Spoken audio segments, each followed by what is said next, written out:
Okay, so somebody posted on one of the Facebook CGC comic book collecting groups why this particular comic book right here, a 5.0 universal copy of Amazing Fantasy 15, first appearance of Spider-Man, sold by Heritage Auctions for $34,800. Obviously, if you know anything about vintage comic books, if you know anything about Amazing Fantasy 15 at all, $34,800 for a copy of this book in 5.0 condition is pretty much a steal. This is a fairly low price for this book. Now, this person, who, by the way, I am not cutting up, I have nothing against this person whatsoever, he wants to know why this happened. And of course, without going into detail here, the comments on Facebook, on this particular Facebook post, did not disappoint. There's a lot of people that still do not understand collectible finance, and it shows. And this is why I run this YouTube channel. This is why I write for Antiques and Auction News. This is why I offer consulting services. Shameless plug. If you want to hire me, my email address is reservedinvestments@gmail.com. I do respond to all emails, provided you give me enough time to respond. In certain cases, it could take a few days. Other cases, depending on what you're asking, it may take a few weeks for me to get to you. That said, we have to have a discussion here. Because if we get in my DeLorean time machine and we go back to the 2008-2009 financial crisis, are you aware when the economy pretty much cratered back then, when financial markets were almost crashing, the collectibles market was not immune to this phenomenon. The antiques and collectibles trade, even the high-end art market, all pulled back significantly across the board. There were no markets that were hitting all-time highs, while other markets were in the doldrums. So in order to do this video justice, we kind of have to quote Charles Dickens here, A Tale of Two Cities. It was the best of times, it was the worst of times. Now, obviously, at present time, the vintage comic book marketplace isn't doing as good as it was, say, during the pandemic, when we were all locked indoors, when the government was giving us free money, when a lot of pop culture collectible markets were trending and hitting all-time highs. Comic books, as predicted, hit their stride during that time. There are a lot of record-breaking prices being paid for a lot of these books. Well, when the money dried up, the comic book marketplace was one of the markets that pulled back significantly, along with graded video games. And it is really yet to recover at all. As a matter of fact, if you chart a lot of these prices, yes, every now and then, there will be a record-breaking price that is paid for a vintage comic book. That does happen. That's not out of the ordinary in a market like this. But overall, across the board, comic books are pretty much flatlining, or in certain cases, the market is still pulling back, even now in the year 2025. Now, what's interesting is, if, going back to my Charles Dickens quote here, it was the best of times, it was the worst of times. If we look at the market for, say, vintage Star Wars toys that are graded by AFA, Hakes just had an incredible auction. A lot of records were broken for those items in that auction. If you look at vintage Pokemon cards right now, PSA 10 condition, they're on an upward climb. So anytime you have one market that is pretty much in the doldrums, and you have other collecting categories that are soaring to new heights, you cannot blame the economy on the fact that your favorite collecting category is in the doldrums. Because if it was truly an issue in the overall macroeconomic environment, much like what happened in 2008, 2009, all collecting categories would have pulled back. That is not what's happening right now. And more specifically, you have the stock market at all-time high prices.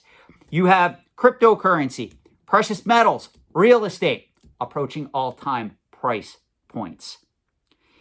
This says that something is happening in the vintage comic book marketplace that cannot be explained just by analyzing what's happening in the overall macroeconomic environment we find ourselves in, especially now in the year 2025. Now, where am I going with this? Well, in this post on Facebook, I did actually comment under my personal Facebook account, and I just stated there is no such thing as a blue chip collectible. Now, a lot of people don't know who I am outside of reserved investments. So there was a lot of people that couldn't connect that, hey, this Sean guy that's posting on this post is also known as Reserved Investments, and he has a YouTube channel that's approaching 20,000 subscribers. Or maybe they didn't pay attention. Maybe they're not in YouTube. Maybe they don't pay attention to what's happening in the world of YouTube. That could be the case too. But it's very interesting how a lot of people that choose to invest in these markets do not understand the basics of collectible finance. That's the whole crux of this channel. That's the whole reason that I write for Antiques and Auction News, to teach you guys the market dynamics and how a lot of these collecting categories function, both over the short term and over the long term. Now, some of this is going to be review for some of you that have been with me a long time here. I don't know if you're aware of this, but I am a huge fan, wink wink, of Harry Rinker. Harry Rinker wrote one of my favorite books on the antiques and collectibles trade back in the 1980s. As a matter of fact, I had a mentor that pretty much made me read this book from front to cover multiple times until I would understand it fully. And the book is How to Make the Most of Your Investments in Antiques and Collectibles, the first insider guide to manipulating the antiques and collectibles markets to maximize your investment. Now, be forewarned, if you don't know anything about this book, I've brought it up multiple times on this channel already. It was written in the pre-internet era. This came out in the 1980s. It's very hard to get right now. It's in limited supply. There's very few copies out there on the open market. But it is well worth reading, even in the year 2025. Spoiler alert, it is a little bit dry. It's almost like reading stereo instructions. So if you don't have an interest in economics, if you don't have an interest in finance, if you don't have an interest in antiques and collectibles, this is probably not going to be one of your favorite books. If you're wired wrong like I am, this will probably be one of your favorite books. Now, where I'm going with this, Harry Rinker, if you don't know, he's in his 80s. He's retired. With that being said, though, I had the privilege to exchange emails with the man on a regular basis. And some of the emails that I've exchanged with him went viral because he also wrote for specific publications in the trade, and he chose to publish them. And I am going to put a link in the video description below on one of my communications with him that he did respond to, and it was also published. So I want to put a link to this because the article is actually called What Guarantee? And what I'm going to do right now is I'm just going to read the last 3 paragraphs of his response to me. His response is fairly long. But overall, the gist is this. Guarantees, especially long-term collectible guarantees, ended in the late 1980s. Do not be fooled by the current gains in the high-end antiques and collectibles market. There are no blue-chip antiques or collectibles. This too shall pass. While I may not live to see it, my descendants will. Now, what's remarkable is this email exchange that we had, and again, click the link in the video description below, and you will come right to it, was written to me back in 2012. So we're going back when, if we get in my DeLorean time machine and we go to the year 2012, comic books were really starting to pick up steam at that particular point. And comic books did very well over the last 2 decades. If you invested in vintage comic books, especially graded books, and you started investing in these books anywhere from like 2003, 2004, all the way up to 2013, 2014, you did very well, especially if you chose to sell into the hype that we had going on during the pandemic. Now, some of you didn't choose to sell into the hype, and now you're kind of stuck in the doldrums of the afterglow of this spectacular market that we had. And I've said this before, and I'll say it again. I don't think the next 2 decades, if you're investing in vintage comic books, They're not going to be anywhere near as rosy as the previous 2 decades that we just had. So this is kind of a warning sign as to where this market is going, number one. And also number two, just a reminder that, again, there is no such thing as a blue chip antique or collectible. When I say that to you guys, I'm not lying. That's not my words. That's the words of other experts in the trade and my mentors more specifically. So I'm going to read another 2 paragraphs here. And some of you may be aware of where I'm going with this. Some of you may not. But I just want you to know what we're seeing in the vintage comic book marketplace is not uncommon. All markets go through this. Some markets don't survive. Other markets transform and evolve. Other markets still end up going through this and coming back stronger. Now, if you analyze the demographics of vintage comic book collectors, you're going to see that, unfortunately, the demographics are really not on the side of comic book collecting remaining a viable top-tier collecting category going forward. I honestly think that comic book collecting, some point over the next 10 to 20 years, is going to pretty much be overtaken by collectors who are more interested in Pokemon cards and video games. I honestly think that crowd is going to cannibalize the vintage comic book collecting market. I think, again, it's going to take decades for that to occur, but when it does, that's when you're going to see a very blunt drop-off point to most comic book values.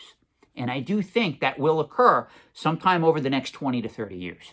So if you're still investing in this market, know that there's still opportunity here. You do have some time, but the market is starting to transform and evolve. As I said in other videos, smart money is flowing into this market.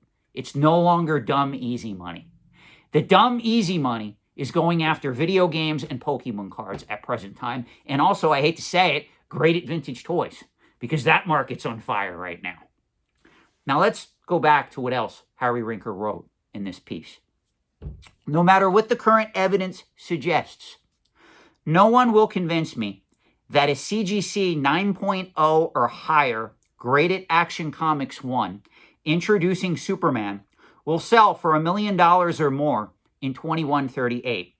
At the moment, auctioneers and investors equate comic books with autographs and coins, a major miscalculation. Time is a friend and an enemy. Beware of those who measure time only in decades. Superman turned 75 in 2013. He is only 3 years older than me. Superman's first long-term test will come in the year 2138. If I am lucky, I will be a footnote in history. Will Superman be more? Superman's next test will be in the year 2538. How do you think he will do then? The ghosts of our Renaissance forebears already know. And this is what you really have to keep in perspective here. You guys got to understand the way that time moves, the way that time changes things, the way that things are perceived changes through time.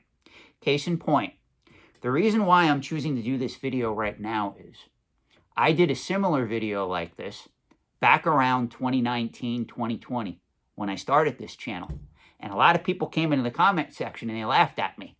They said, Sean, you don't know what you're talking about. Action Comics 1, Detective Comics 27, even Amazing Fantasy 15. They're all mega keys. They just keep going up and up. Today, in the year 2025, we are now roughly 8, almost 9 months through 2025. Do a lot of you have that same mentality, seeing what happened with the vintage comic book marketplace just over the last few years, seeing how the market has transformed, seeing auction results like this one, where a 5.0 a 5.0 Amazing Fantasy 15 sells for under $39,000. If that's really where we are, you guys then have to admit, I'm not the one who was right here, but Harry Rinker was. And I agree with Harry Rinker. So let me know your thoughts in the comment section below. I would implore you to take the time to read this full article entitled What Guarantee? Again, I am going to link it in the video description below. Full disclosure, I am the person, the Sean person, that's mentioned in the email that is communicating with Harry in this regard. Thank you for watching, and if you are subscribed to this channel, I will see you in another upcoming video. Thank you.